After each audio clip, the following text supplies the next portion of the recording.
rồi nát biết xin đi cây biết xin đi nát buồn sân sông cây buồn sân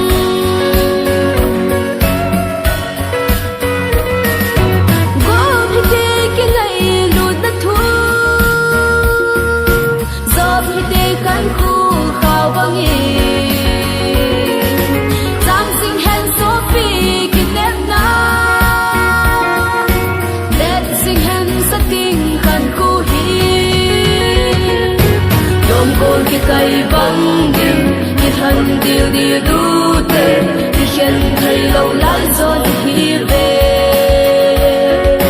ít cuốn đo nào cát đi ít hương đã điều sống khát thầy lút đã in kỳ vô một tê nắng không tốt chút cây chút nào cắt lại gió giông nắng lại gió nát biết xin đi cây biết xin đi nát buồn sân sông cây buồn sân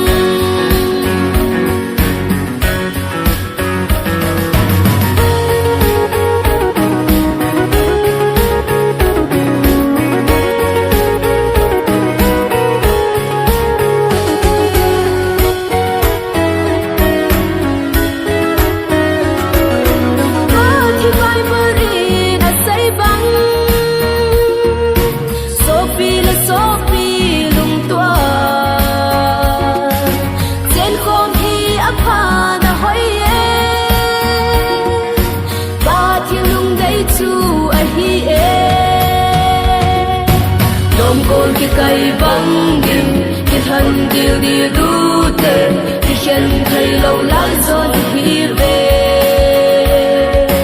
ít cuốn đo nào cát đi ít hương đã điều sống khát thầy lút đã im kỳ vô một tê